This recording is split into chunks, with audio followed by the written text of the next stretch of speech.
Test ক্রিকেটের যেই প্রবলেমটা আমাদের প্রতিনিয়ত দেখতে পারি, আমাদের টপ অর্ডার কিন্তু খুব ভালোভাবে ক্লিক করছে না, বড় কোনো পার্টনারশিপ হচ্ছে না, বা যারা স্টার্ট পাচ্ছে ইনিংসটাকে বড় করছে না।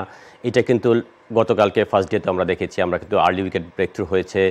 সেম ওয়েতে যখন একটা পার্টনারশিপ হলো শান্ত এবং সাদমান এত টাফ টাইমটা ফেস করেছে, একটা ভালো স্টার্ট পেয়েছে, ওইখান থেকে কিন্তু ইনিংসটাকে বড় করতে পারি নাই, যেইটারই কিন্তু মাইনাস পয়েন্ট কিন্তু আমাদের 3 উইকেট কিন্তু আমাদের চলে গিয়েছে, 100+ রান হয়েছে, 3 উইকেট পড়ে গেছে, যেখানে হয়তোবা আমরা আরেকটু কমফোর্ট জোনে থাকার মতো অপরচুনিটি আমাদের ছিল। আমরা যদি এখানে 2টা উইকেট থাকতো তাহলেও কিন্তু আমরা আরেকটু কমফোর্ট জোনে থাকতে পারতাম।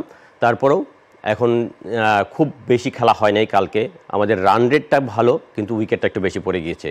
তারপর এখান থেকে টেস্ট ক্রিকেটে কিন্তু কামব্যাক করার অপরচুনিটি কিন্তু আমাদের আছে। আমাদের কিন্তু এরকম ব্যাটসম্যান আছে যারা মমিনুল বলি বা মুশফিক বলি, বড় ইনিংস খেলার অ্যাবিলিটি আছে। এখান থেকে যদি একটা বড় পার্টনারশিপ হয় আমরা কিন্তু একটা ভালো শেপে আসতে পারবো। আজকেও কিন্তু বৃষ্টি আমরা দেখেছি, সকাল থেকে কিন্তু খেলা শুরু হয় নাই। বৃষ্টি কিন্তু একটা বড় ফ্যাক্টর এই টেস্টে হবে, কারণ হলো অনেক লম্বা সময় কিন্তু বৃষ্টি অনেক ওভার কেটে নেবে, অনেক সময় নষ্ট হবে। এখানে একটা বড় অপরচুনিটি কিন্তু তৈরি হবে আমাদের জন্য, একটা কমফোর্ট জোন তৈরি হবে, আমরা কিন্তু টেস্টটা কিন্তু ড্র করার কিন্তু সুযোগ হবে। কিন্তু ওইটা কাজে লাগানোর জন্য আমাদের যারা সেট ব্যাটসম্যান আছে, পরবর্তী যারা ব্যাটসম্যান লিটন আছে, সাকিব আছে, মিরাজ আছে, ওদের কিন্তু একটা ভালো রোল প্লে করতে হবে।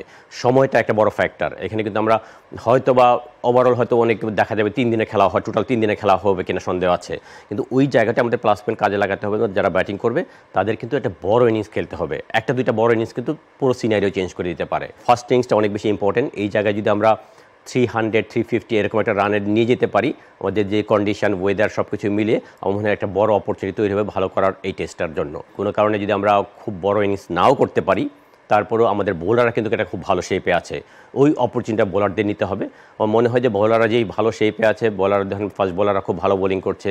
এই টেস্টে আমরা হয়তো স্পিন স্ট্রেংথটা একটু বাড়িয়েছি। আমরা সবসময় দেখেছি তাইজুল কিন্তু আমাদের টেস্ট ক্রিকেটে কিন্তু প্রুভেন পারফর্মার, আমার মনে হয় one of the best performer test ক্রিকেটে, ভালো পারফর্মার।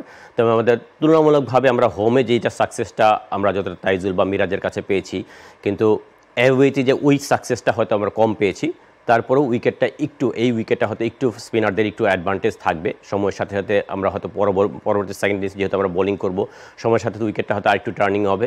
হয়তো তাইজুলের যে অ্যাবিলিটি, এখানে হয়তো মিরাজ পাশাপাশি তাইজুল এবং সাকিব 3জন মিলে হয়তো স্পিনটা একটা ভালো অপরচুনিটি তৈরি হতে পারে অপোনেন্টকে হয়তো মানে একটু প্রেশারে ফেলার জন্য। আমাদের এই স্পিন 3জনে মিলে এবং তাইজুলের ইনক্লুশনটা হয়তো একটু প্লাস পয়েন্ট হতে পারে।